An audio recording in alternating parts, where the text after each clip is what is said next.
Jesus, if it is okay with you, if it is possible, let my sons, one sit at your right side and the other sit at my left, at your left side. Then Jesus looked at her face. And probably think in his mind that she didn't know what she was asking for. And so,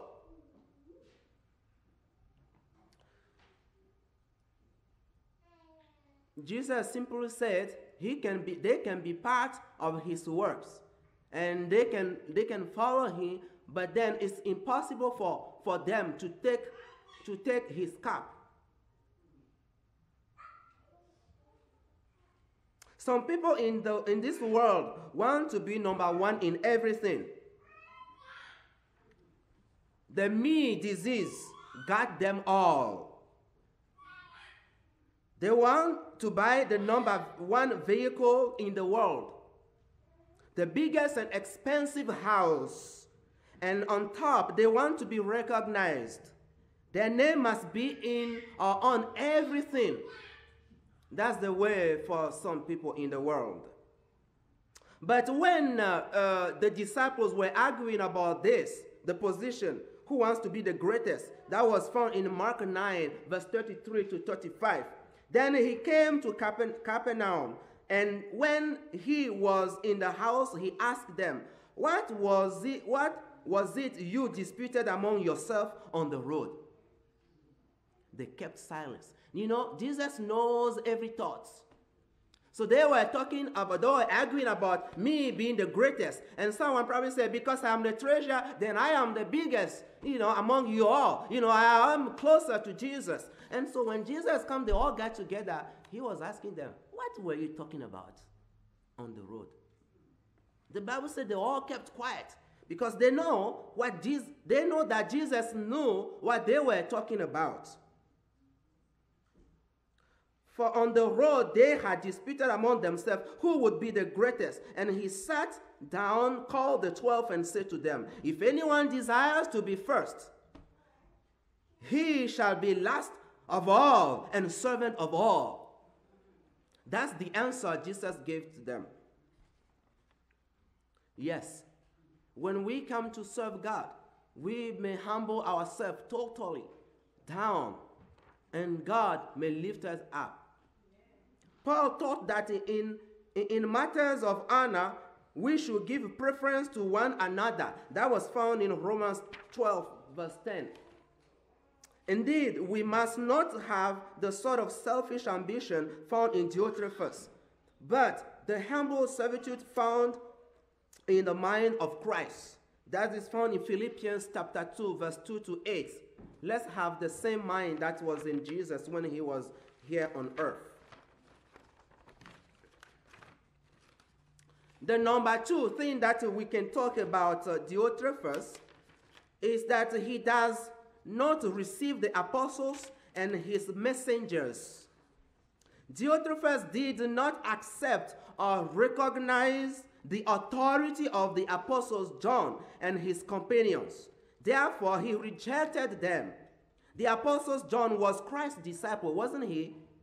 But how could you think that Diotrephes, who was elected as a church elder, can reject someone that Jesus loves, someone that Jesus chose to lead the people, probably will help them to reach the door of heaven? Diotrephes let him down. And it is amazing to see Diotrephes deny to welcome him.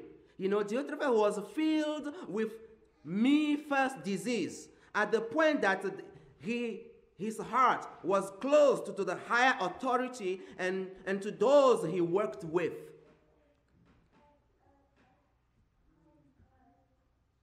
Is it possible that can happen in God's church today? That we can deny the authority? But now God has a way of working through everything. Let's go to Revelation chapter 1. We read from verse 1 to 5. Revelation chapter 1, verse 1 to 5. It says, the revelation of Jesus Christ, which God gave him to show his servant. What do we understand here? That was the revelation of Jesus. But who gave it to Jesus? God gave it to Jesus. Now it starts from the higher level. God then came to Jesus. And then from Jesus to whom? To his servant. Who was his servant? The disciple, especially John. His servants, things which must shortly take place. And he sent and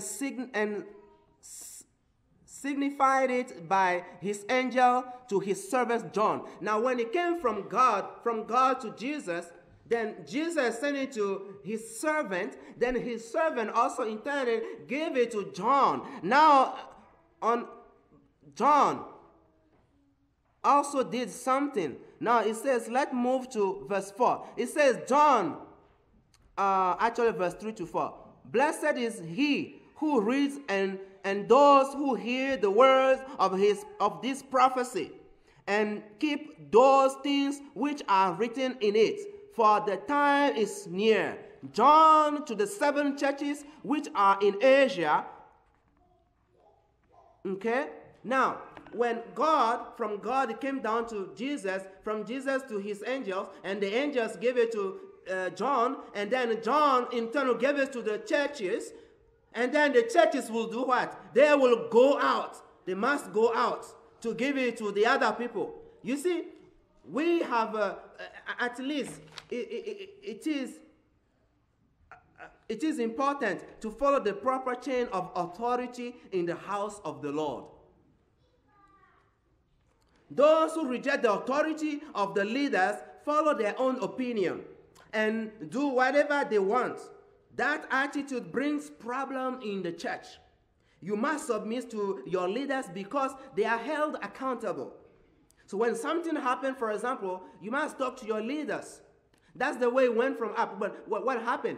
Jesus got what he said in Matthew 28 from 18 to 20. He says, all power has been given to me. Who gave him the power? God. Go ye therefore into all the world and preach the gospel to all nations. So there is a chain that we follow. There is a chain follow even from heaven. When Satan didn't want to follow that chain, he was let out. He was cast out from heaven. And then he came down to earth. When you reject someone and don't want to deal with him or her, what do? This question brings us to the third attitude of Diotrephes. Speak evil words against them. You know, the word say prating. It means to talk nonsense. It means to bring unjustified charges against someone. Malicious words basically mean evil words. The Bible is against the speaking of evil of brothers or to gossip. Remember that we will be judged for what we say. Matthew 12 verse 36 to 37. We are commanded not to speak evil of one another. James 4 verse 11 to 12. When we do this, we make ourselves judges over our brothers. When it comes to correct the mistakes of all our fellow brothers, we are instructed on how to approach them. 2 Timothy chapter 2, verse 24 to 26, and Galatians 6, verse 1. It is not appropriate for Christians to speak malicious gossip and to talk behind their brothers and sisters. Gossip helps spread lies. The first word that came out is not the same in the end, or by the time it reaches the first person who brings it up. It changes. It's not the same. That person will think, oh, this is a new word or a new statement, and then he's thinking, shall I go again and talk about this? James 3, verse 4 to 10, we will not read all. It talks about some specific thing. You see, Diotrephes' life, he was the leader of the church, but his behavior was truly different from the others.